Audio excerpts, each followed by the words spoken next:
Aujourd'hui, dans le cadre de la Semaine québécoise des personnes handicapées, nous vous présentons la capsule vidéo qui se déroule à Sorel-Tracy. Nous visiterons les membres d'Alte Soleil, de l'APHST, de l'ADIR ainsi que de l'Atelier.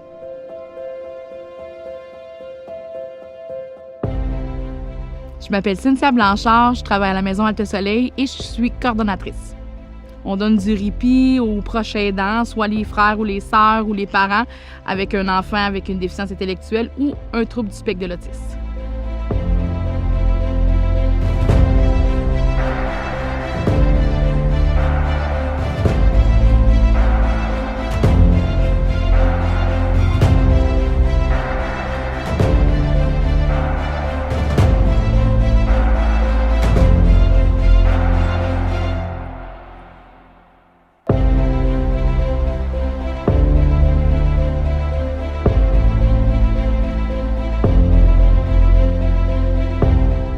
Mon nom est Stéphanie Houle, je suis animatrice à l'Association des personnes handicapées Sorel-Tracy, souvent on va dire APHST. L'Académie, c'est un projet qui a pris naissance cette année.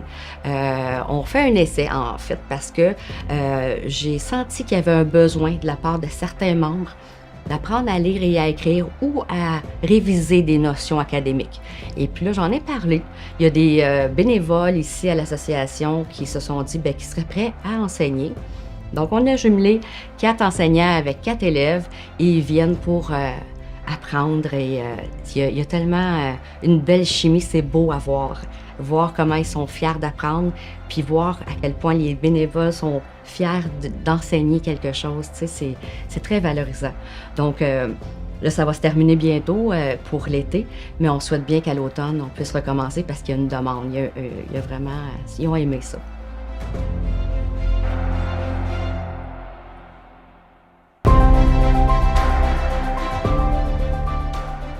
Je m'appelle Michel Beau, puis moi, je suis ici comme participant à l'Association des personnes handicapées de Sorel-Tracy.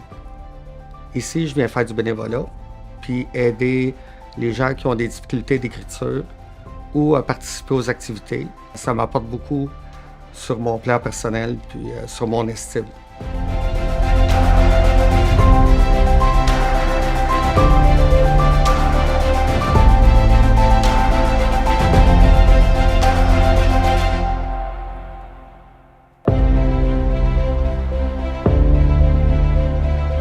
Julie Trudeau, directrice de l'Association de la déficience intellectuelle de la région de Sorel, l'ADIR. L'Association de la déficience intellectuelle de la région de Sorel, c'est un organisme qui a été créé par des parents qui avaient un enfant avec une déficience intellectuelle en 1978.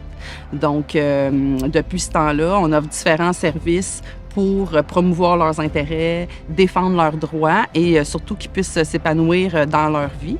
Donc, notre clientèle principale, c'est les gens qui ont une déficience intellectuelle ou un trouble du spectre de l'autisme, ainsi que tous les proches aidants qui gravitent autour d'eux. Pour offrir l'ensemble de nos services à nos membres, on est une grande équipe, donc des étudiants en éducation spécialisée, des intervenants, ainsi qu'une adjointe de direction et une coordonnatrice des services. Bonjour, je m'appelle Vanessa Leroux-Cournoyer. Je suis adjointe de direction à l'Association de la déficience intellectuelle de la région de Sorel, connue sous le nom de ADIR. Mélisa Tessier, coordonnatrice à l'Association de la déficience intellectuelle de la région de Sorel, connue aussi sous le nom de l'ADIR. Parmi tous nos services, on a des services de jour qui sont offerts aux personnes qui ont une déficience intellectuelle ou un trouble du spectre de l'autisme de plus de 21 ans. Donc, dans ce service-là, il y a 2 programmes, un qui sont les activités de jour et un qui sont les activités contributives. Dans les activités de jour, on retrouve différentes catégories d'activités qui vont leur permettre de maintenir leurs acquis, de continuer d'être stimulés, de socialiser, puis de se faire un groupe d'amis. Tous ces gens-là doivent avoir un certain niveau d'autonomie pour être capables là, de réaliser les activités. Les activités qu'on leur propose, c'est de type académique, récréatif, physique, créatif. Donc, il y a une panoplie d'activités qui leur sont offertes là, dans ces catégories-là. Donc, on offre également des activités contributives pour les personnes qui ont 21 ans et plus, qui ont soit une déficience intellectuelle ou un trouble du spectre de l'autisme, et qui ont un bon niveau d'autonomie puis qui désirent acquérir des nouvelles compétences. Donc, dans ce service-là, on offre de leur faire développer des nouvelles capacités en lien avec des habiletés de travail. Il y a plusieurs ateliers. Donc, on retrouve les ateliers de bûches écologiques, des ateliers de récupération de canettes consignées, du déchiquetage, des ateliers de cuisine et des ateliers de création là, artisanale.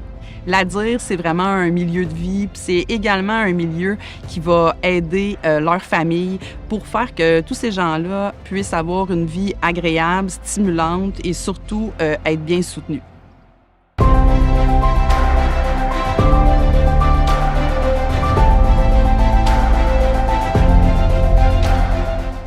Je m'appelle Jessica Campo, je suis directrice des opérations à l'atelier Centre de travail adapté à Sorel-Tracy. En fait, à l'atelier, on est une petite usine, on fait plusieurs choses. On fait le recyclage des masques de procédure, donc la décontamination et le démantèlement. Chacune des parties après est recyclée dans une entreprise au Québec pour redevenir quelque chose d'autre, que ce soit des bacs, des bouteilles ou des cartables. On fait aussi la dépollution des petits appareils réfrigérants. On fait du déchiquetage de papier confidentiel. Ensuite, c'est mis en ballot et c'est revendu pour que le papier redevienne du nouveau papier. On est une vingtaine d'employés qui travaillent ici. On n'est pas toujours 20 en même temps parce que les employés travaillent sur un horaire qui est variable. Comme on est une entreprise adaptée, c'est une des adaptations qu'on fait. Il y a une personne qui va faire 35 heures semaine, sinon ça va de 9 heures jusqu'à 35 heures. Il y en a qui vont travailler seulement l'avant-midi, d'autres l'après-midi. C'est vraiment selon leurs limitations, selon ce qu'ils sont capables de faire. Pour travailler à l'atelier, ça prend un diagnostic, que ce soit un diagnostic de problèmes de santé mentale, déficience intellectuelle, trouble du spectre de l'autisme ou sinon handicap physique. Mais tous les employés ici ont leur particularité à eux, leur diagnostic, puis sont tous plus merveilleux les uns que les autres. Je m'appelle William Simard. Ma principale tâche, c'est le déchiquetage. C'est ma concentration, puis dans mes émotions surtout. Je passe des belles journées ici, vraiment. Là.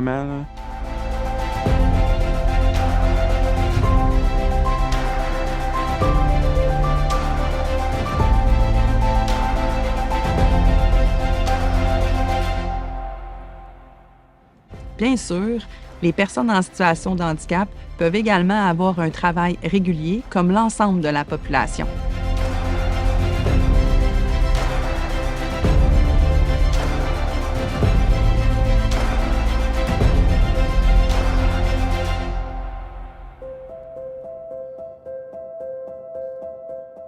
Nous souhaitons remercier toutes les personnes qui se sont impliquées dans la réalisation de ce projet. Bonne semaine québécoise des personnes handicapées.